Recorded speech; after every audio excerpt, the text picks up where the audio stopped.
So today we're doing a deep dive into something quite specific, a set of sources detailing this daily practice known as the Hour of Power, or more pointedly, the 12 affirmations. Right.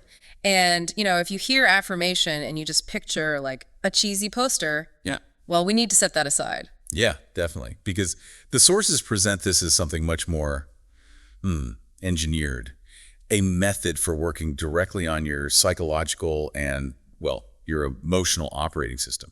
The purpose stated isn't just general self-help. It's framed as a precise methodology for raising your baseline state. They use terms like vibrational state, but Okay, let's translate that. For someone listening, what does vibrational state mean in practical terms? think of it as your emotional default setting. How you instinctively react to stress, to surprises, to just daily life. These affirmations are supposedly designed to shift that baseline. Got it. And the sources use this specific term, frequency state catalysts.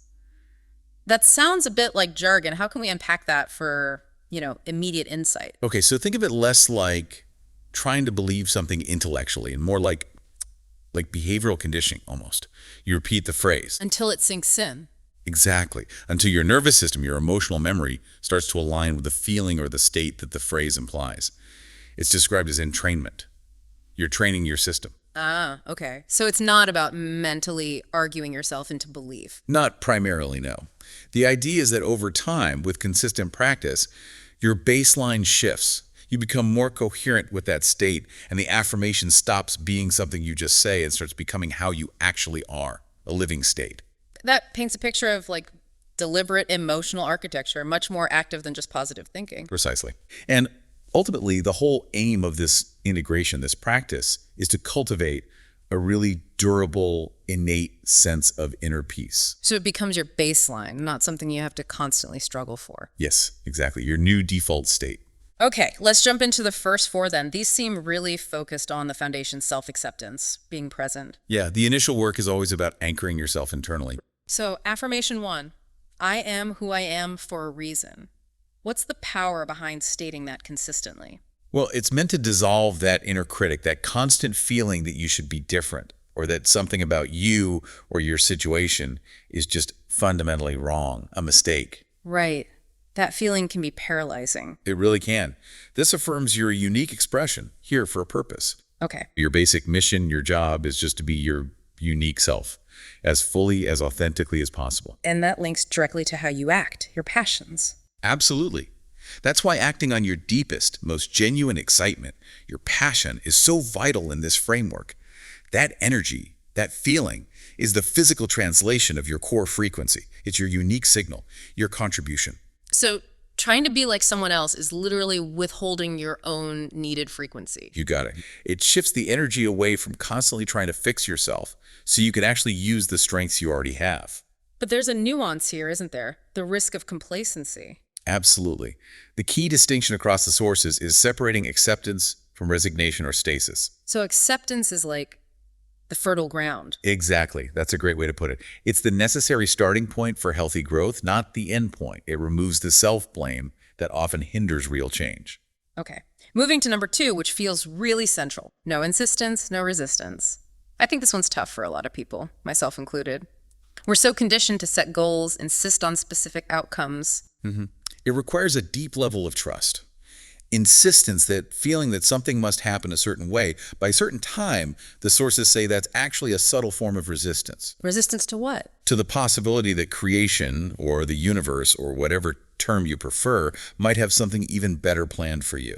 Something beyond your current limited imagination. But how do we differentiate between that kind of rigid insistence and just being dedicated? Like if I'm committed to a project. Good question. Commitment is about applying your energy, acting on your passion, moving forward. Insistence is attachment to the specific form of the outcome. When you insist, you often tense up. Energetically, you close off other possibilities. Commitment can be fluid, open to how things unfold. The key vibration here is allowing. Allowing things to happen rather than forcing them. Right. Think of it like a river. Resistance is trying to swim upstream. It's hard work, creates struggle. Allowing, which is the core of no insistence, no resistance, is like flowing with your natural current in that river, trusting it'll take you where you need to go when you need to get there. It doesn't mean passivity then, it means moving with ease. Exactly. Moving with the flow, not against it. It allows for inspired action when the impulse arises, but without that desperate, clenched fist kind of pushing. Okay, that idea of allowance and trust naturally flows into redefining who we think we are and how reality works. Which brings us to affirmation number 3. I am an indestructible being at my core. That sounds like the ultimate safety net. It really is meant to be. The sources emphasize that while your form, your experiences, your expressions, they all change. The fundamental fact of your existence, that core you, cannot be destroyed or diminished. That sounds incredibly useful in a crisis. Instead of, I lost my job, therefore I am a failure. You default to something like, okay, this event happened, but my core self, my being, remains intact. It can shift panic into a state of centeredness almost instantly, because your worth isn't tied to the outcome. And knowing that provides stability. It anchors your steadiness. If you truly integrate that, then the ups and downs of physical life, the dramas, the changes, they don't shake you to your core. It gives you courage because your existence isn't dependent on external results. Right. And the last one in this first set, number 4, which can be tough for planners like me, the past and the future are illusions. Yeah, this one challenges many people. What the sources consistently mean here is that the only real point of reference, the only place you can actually create from, is now. Because the past is just memory. And the future is just projection, mental constructs. Useful, maybe, but not real in the same way the present moment is. We need to unpack this idea of alternate nows. If only the now is real, what are past and future in this model? Well, according to this perspective, they aren't places you travel to or from on a timeline. Think of them more like infinite parallel possibilities. Like different frequencies. Exactly. Alternate nows existing simultaneously. So when you shift your consciousness or make a really powerful choice, you're not moving forward or backward. You're actually shifting your awareness, your energetic tuning to a different, already existing reality channel. Like tuning a radio dial. All the stations are broadcasting at once, but you only experience the one you're tuned to. The past is just a station you're not tuned to anymore. Precisely. And that's why the present moment is so powerful. It's the only place you can actually adjust the dial. And getting stuck in regret about the past or anxiety about the future just drains energy from the present. Enormously. It pulls your creative power away from the only time you actually have it, which is now. I have to say, realizing that my anxiety was often just me living in a potential future scenario, that was huge. It's a game changer for many. It's not about denying history or failing to plan, right? It's about releasing the emotional entanglement with those thoughts, not letting them run the show in the now. Okay, so that first set really builds this internal fortress. Grounding, acceptance, presence. Solid foundation. Now it feels like we pivot outwards in section 2, from managing the internal state to interacting with the world. Flow, sovereignty. Yeah, exactly. Moving from accepting who you are to trusting how life unfolds around you and really owning your path within that flow. Affirmation 5 hits that crest note hard. Everything happens in perfect timing. I will miss nothing. That directly counters FOMO, the fear of missing out or feeling behind. It's a powerful call to trust the grander orchestration. But you're right, this is often where people stumble. Yeah, I have to push back a little here. It sounds great when things are going well. But what about real suffering? Serious setbacks, long delays. How do the sources square this? Does it risk becoming, toxic positivity? That's a really important question, and the sources are quite clear. Perfect timing isn't defined by our ego's desires or schedule. It's about soul growth timing. Something like that. If you're operating from your core frequency, acting on your genuine passion, the sources say the universe has to synchronize around you. Events, people, information, they'll show up right when needed. And interestingly, they claim the only thing that can really make you miss something truly relevant for you is worrying that you'll miss it. So the worry itself creates the interference. Yes. Worry is a form of resistance. It creates friction. It pulls you out of that smooth, synchronous flow. So if you just follow your excitement, everything you need is sort of embedded in that path. That's quite a thought for overcoming procrastination. It is. It implies that if something isn't in your reality right now, you simply don't need it for your very next step on your highest path. Trusting that really eases the pressure we put on ourselves. So practicing this isn't about pretending hardship doesn't exist. Not at all. It's about cultivating trust, despite the current evidence. It's an active practice of trust. But, and this is crucial, it never excuses inaction. It demands inspired action plus that underlying trust. Okay, that distinction is key, which leads perfectly into number 6, the core of personal agency. My life is my own. No one can live it for me. Sovereignty. Ownership. This is a powerful reclaiming of your power. It acts like a boundary. A boundary against. Against falling into a victim mindset, or against just blindly taking advice from others, even authorities, without checking if it truly resonates for you. Support is welcome, yes, but the ultimate decision about what feels genuinely right for you has to come from your own honest self-exploration. And how do you know if it's honest? How do you tell the difference between, say, real intuition pulling you forward and maybe a fear-based impulse that's just dressed up as a good idea? The guidance suggests genuine excitement feels light, expansive, effortless, natural. Fear, even when disguised as enthusiasm, tends to feel heavy, pressured, maybe a bit rigid or forced. You have to check in. Does this choice make me feel more like me or more like who I think I should be? And remember, the sources add a comforting note. In every moment, you are a perfect representation of who you are right then, making the choice that's perfect given your current state of being and beliefs. It affirms your role as the ultimate decision maker in your life. And then number 7 offers this beautiful counterbalance to that weight of responsibility. I am unconditionally supported by creation. Yes, it connects you back to that sense of an underlying safety net. You're not alone, you're never truly abandoned.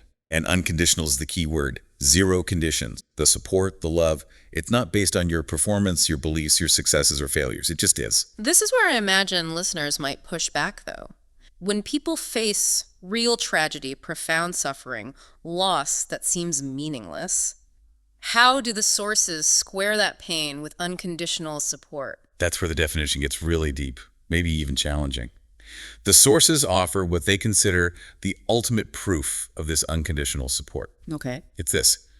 You are so unconditionally loved and supported, so fundamentally free, that you are even given the complete freedom to choose to believe you are not supported. Wow. The very fact that you have the power to adopt a limiting, even false belief about yourself or reality, that freedom itself demonstrates the unconditional nature of this system that grants you that freedom. That is a genuine mind bender. The freedom to believe you're limited proves the system is limitless in its allowance. Exactly. It's quite profound when you sit with it.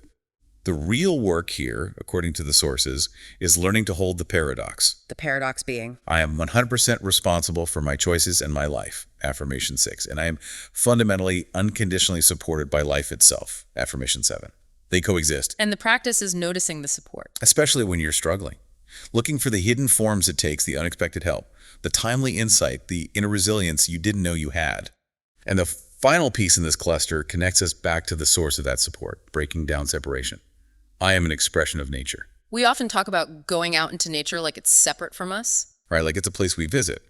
But this perspective says, no, you don't live in nature. You are nature. Everything is natural. This seems to counter feelings of being separate, alienated. Exactly.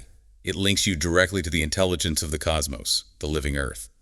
It suggests your own internal processes, even the messy ones, the chaotic ones, the periods of rest and shedding are natural. Not just the pretty idyllic parts of nature. Right.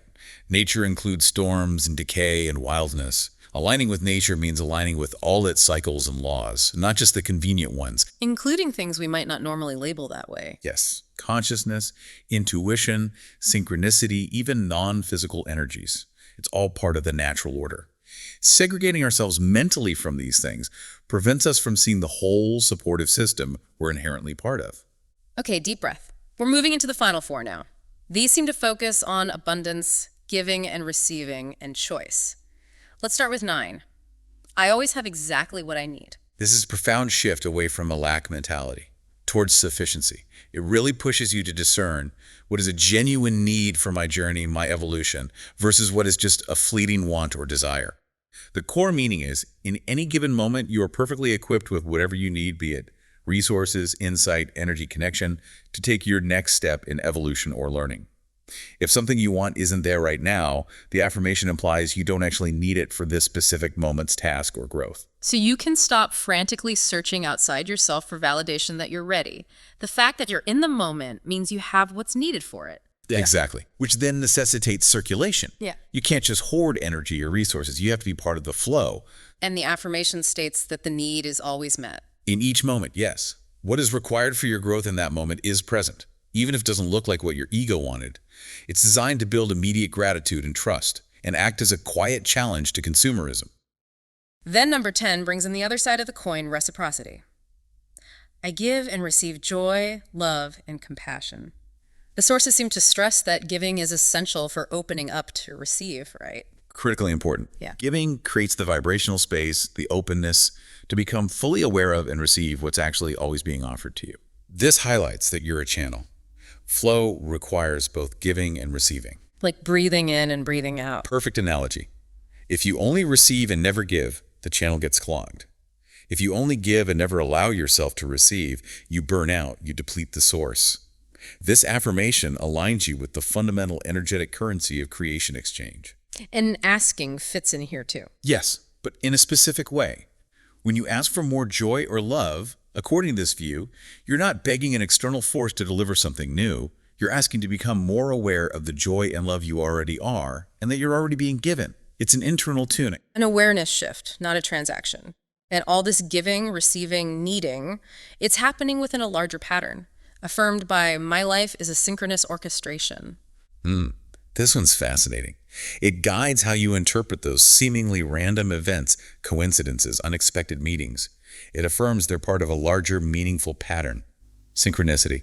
This really counters the idea of randomness in life. It suggests everything, even seemingly minor things like, I don't know, a traffic jam, are part of a meaningful choreography where your presence right then, right there, is actually needed. That's the perspective. It's a powerful orchestration, and you're a vital participant. And the more you consciously look for synchronicity, the connections, the meaningful coincidences, the more you'll actually experience it. But there's a pitfall here, isn't there? Like obsessively trying to find meaning in everything. Oh, absolutely. That's counterproductive. The practice requires openness, a willingness to see patterns, not a desperate hunt for them. You don't force meaning onto every little thing. So how do you cultivate that openness without the obsession? It's about noticing, not expecting. One suggestion found in the sources is actually keeping a synchronicity diary, just jotting down meaningful coincidences or overlaps when they happen. Over time, this trains your perception to see the larger weave without forcing it. Interesting. And finally, we land on the ultimate affirmation, tying it all back to agency. Number 12, I am free to choose. This is the capstone, really, because it reaffirms that no matter what the external circumstances look like, your inner world, your attitude, your perception, how you respond is always within your creative control. You're never truly a victim of circumstance. Not internally, no. You're always the determiner of your inner state. Your freedom lies in your choice of response. And this encourages us to look at choices we make unconsciously, right? Like habits, default reaction. Exactly. To wake up to the vast field of choice that's available and how we experience and react to life, even when external options seem limited. All right, let's get really practical now for the final segment. We've analyzed the words, but how does someone actually do this practice? This is the vibrational approach, the frequency state catalysts in action. The goal now is to move beyond just thinking about the words and to actively feel the vibration, the energy signature of each statement, imprint it into your being. The sequence of the 12 affirmations acts like a ladder, progressively tuning your vibration higher. Let's talk structure, implementation. Right, this is where we move from theory to actual practice. Typically, the whole thing takes about an hour. It usually starts with maybe 5 minutes of just centering. Like meditation or just quiet. More just quiet centering. Simple breath work, letting the mental chatter settle down. No big agenda, just arriving in the present. And then you move into the affirmations themselves. Yes. The structure suggested is roughly 5 minutes per affirmation for repetition, reflection, resonance. 12 affirmations, 5 minutes each. That's the hour. Roughly. Right. But the key point stress is that the goal isn't clock watching or hitting exactly 12 perfect repetitions. It's about feeling into it. By repeating the phrase, maybe aloud, maybe whispered, maybe just internally, and noticing what happens in your body, in your emotions. Is there a subtle easing, a warmth, a little aha moment? That's resonance. And what if you feel resistance? Like your mind argues back. You stay with it. You acknowledge the resistance, breathe into it, keep gently repeating the affirmation. You don't fight the resistance, you just allow the affirmation's frequency to coexist with it and hopefully gradually override it. So if I'm saying I am unconditionally supported and my brain instantly lists 5 ways I'm not supported, what do I do then based on this principle? You notice the thoughts, maybe even nod to them like, okay, I hear you, brain, but then gently bring your focus back to the feeling you're trying to cultivate, back to the breath, back to the sensation in your body as you repeat the phrase. The shift happens energetically, not through winning a mental debate. And we also need to guard against dogma. Yes. These are tools, not commandments set in stone. If you treat them rigidly, ironically, you create new resistance. There has to be space for your doubt, for your struggle. So if everything happens in perfect timing, feels impossible today. You don't force yourself to believe it. You acknowledge the struggle. You might just say the words, trusting that even the repetition is planting some kind of seed, even if it doesn't feel true right now. Okay. And this focus on feeling connects to the guiding principles, right? The first one being experience over theory. Absolutely critical. The mind loves to dissect these ideas, argue with them, understand them intellectually. But if you stay purely in your head, you miss the entire point. And the final principle mentioned is bridging practices, making it tangible. Essential for taking this out of the hour and into your actual life. Yeah. Using breathwork to anchor the feeling of, say, indestructibility. Using visualization to see yourself as an expression of nature. Keeping that synchronicity journal we mentioned. These make the abstract concepts more embodied, more real. Exactly. They ground the frequency, moving it beyond just words in your head. Let's walk through a couple of examples of these vibrational mechanics. Okay, Take no insistence, no resistance. We talked about the inner feeling being surrender or neutrality. The physical cue to anchor this is focusing on your breath, specifically the out breath. As you breathe out, consciously soften any tension you notice. Shoulders, jaw, stomach. So you're physically releasing the insistence energy with the exhale. You got it. The physical action makes the abstract concept concrete in your body. Now, how about, I always have exactly what I need. This one tackles deep scarcity fears. How do you embody that? The inner stance is sufficiency, ease. The breath pattern here is slightly different. On the in-breath, consciously feel gratitude for everything you do have right now in this moment. Okay. Then on the out-breath, consciously release the feeling of lack, the tension around future worries or what's missing. You're using the breath cycle to confirm present abundance. Making abundance a physiological state, not just an idea. Yes, it shifts it from the head to the body. Yeah. And one more, maybe the core mechanism. I am free to choose. The sovereignty affirmation. Right. The practical application here is immediate throughout your day. The focus cue is to simply notice the tiny gap, that micro moment of space. Between what? Between an impulse like a reactive thought, a habitual fear, an angry word, and the actual action or expression. That pause. Finding the pause. That's the doorway to freedom. Yeah. By noticing that space, you realize you're not just a stimulus response machine. You can choose your response, choose your frequency. That's activating the vibrational key of freedom right there in real time. Now, you mentioned 12 core affirmations, but is there anything else, a way to sort of seal the practice? Yes. The sources often suggest an optional final statement. Think of it as a harmonic overtone, a way to bind the whole sequence together with gratitude and trust. What is it? It's simple, but incredibly potent. No matter what, I choose joy. No matter what, I choose joy. That sets a powerful intention for the day ahead. It really does. It's a declaration of trust that overrides whatever external circumstances might arise. Okay, zooming out then. What's the ultimate aim of committing to this hour of power regularly? What's the big picture for someone undertaking this? Well, connecting all the dots, the whole practice seems designed to minimize that gap. We often feel the separation between our everyday reactive ego self and that deeper, wiser, higher self. By raising the baseline. By consistently raising that operational baseline, that vibrational corridor, as the sources put it.